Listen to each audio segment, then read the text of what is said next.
What's up YouTube, Dal here from Zephyr Wargames, and today I am bringing you Rob's second place Swordsoul profile. But this is going to be a Swordsoul profile like no other you have seen before, I almost guarantee it. And that is going to be because of a shocking admission from the main deck. So with all of that out of the way, please smash that like button, hit that notification bell and subscribe so you don't miss out on any more upcoming content. So congratulations to Rob getting second place at yesterday's locals. There was 4 rounds of Swiss and his only loss was to Vanquish Souls. So let's take you through the Swordsoul profile and then try to explain why it's so weirdly different. So start off with triple long one, triple tire. That's the first moment you go, yikes, what the hell?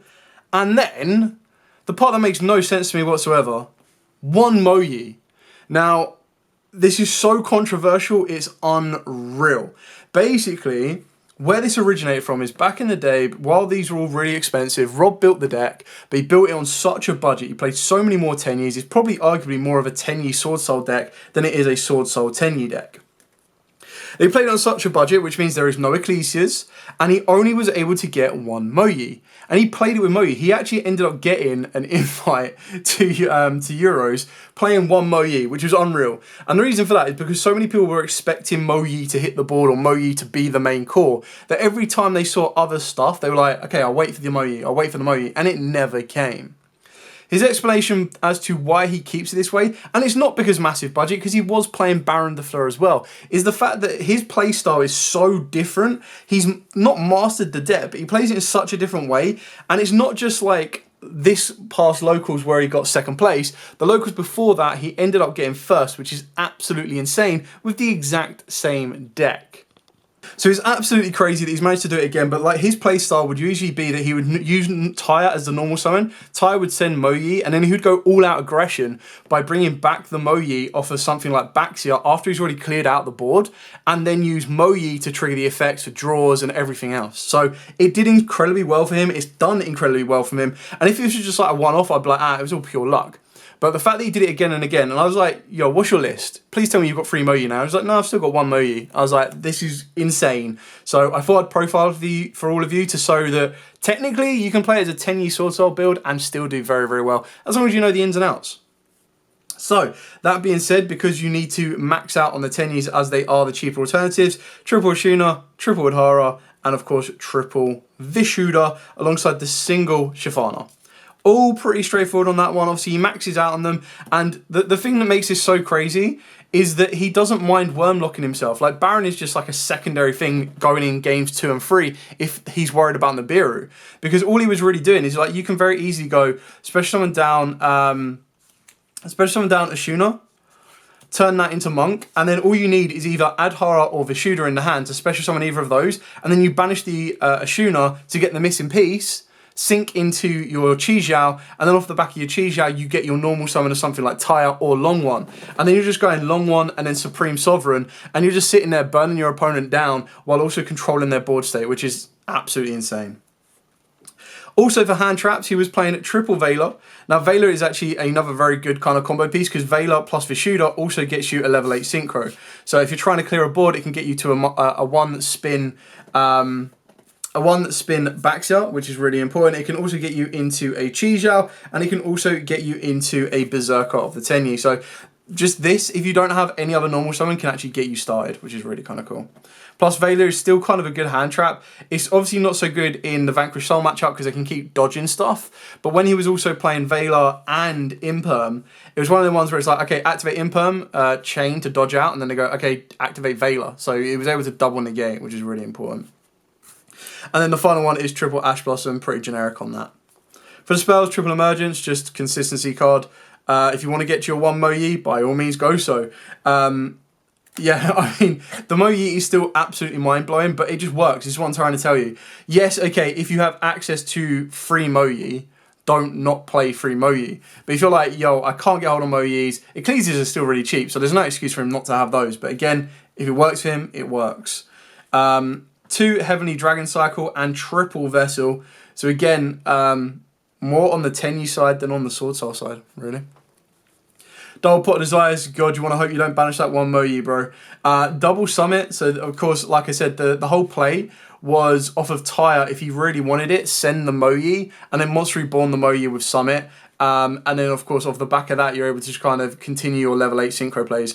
And pretty much, once you've already done a Baxia, even if you go Baxia into Moyi, as long as you've got the Worm to send, that gives you your Yugioh Negate. And off of the Yugioh Negate, as long as you've got that Worm that you've just revealed for the Moyi, that's then going to give you into your Supreme Sovereign. So your board is consistently being able to get to at least Yugioh plus Sovereign. And that's not to mention if you've already opened up a Blackout or you've already opened up the long one, you've then got another way to get to it. And your board is ending with Blackout, Yugioh, and Sovereign, Supreme. And even then, when you're rocking out on your Sinister Sovereign, you're just able to sit there, burn your opponent down, and still control the board state. And then, of course, 2 Blackouts, because he was one of the originators I saw actually using this as the banish fodder from the deck rather than the add. Especially with Draw and Lockbird, it's like, okay, I can't add, so I'll banish it, spawn a token, and I'm still good to rock and roll. So that's it, the main deck, flat on 40. Moving on to the extra deck. I'll also see if he sent me across the side deck, but I think the side deck is pretty standard on that one. He didn't send me across the side deck, but...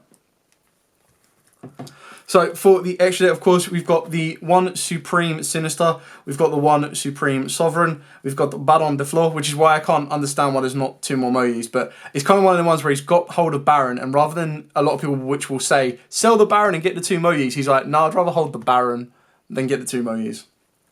One card that does do incredibly well against the Cash Terror matchup is the Ice Jade Gimir.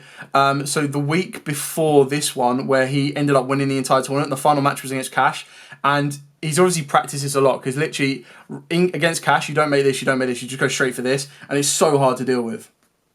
Yes, it does require a water tuner, but that's absolutely fine, because all of your tokens are water tuners.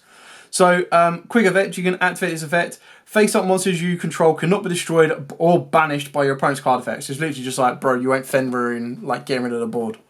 Then if you activate this effect in response to your opponent's effect or card or effect, and your opponent has a card or cards with the name of their field and or graveyard, you can banish those cards. So basically like Fenrir, activate effect, chain Ice Jade. Ice Jade gets rid of that Fenrir, and it's just like, oh, okay, cool, go again. If that wasn't enough, if a card or cards is banished by your opponent's card effect while this card is in the graveyard, except during damage state, you get to special summon it back to the field. So it's just an insane 3k floater, which is really good for this deck. Chao Feng, Yugioh, pretty standard. Berserker, Baxia, Yazi, Shaman, and then Triple Monk. All relatively simple.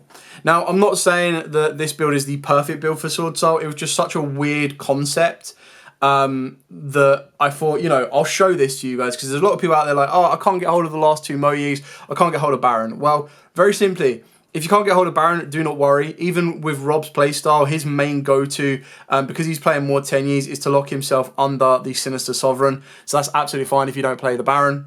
Definitely have the Ice Jade, because it's so good against the Cash matchup, especially if your local environment is like all Cash, all day, every day. And then if you're like, right, okay, well, I can't get the Baron, I can't get the Moyis, it's like, okay, well, there you go for your cheapest alternative. I do honestly feel that if you wanted to keep it still quite cheap, you could still get the 1 Moyi and then you free Ecclesia. But even then, like I said, it's working for Rob, it's worked for Rob, it's done multiple times, like not only, like I said at the start, if it was a one-off occasion, I'd be like, okay, pure fluke, bit of luck. But constantly topping with a deck like this, built the way it is, kind of shows that it can be done. You just need to know the ins and outs. And it also shows that Tenyis are a major pain in the backside for the deck, especially when you are playing on a very limited Swordsoul kind of lineup. Anyway, I hope this has given you a bit of a what the hell moment, and also a, oh, okay, we can do it that way moment as well. For now, thank you so much for watching. Any questions at all, by all means, please put in the comments down below. Apart from why you've only got a 1 Moyi, I've tried to explain that as best as I can, as he's articulated it to me in this video. But for now, thank you so much for watching. Like, comment, subscribe, share. Till next time, as absolutely always, stay safe. And of course, happy dueling.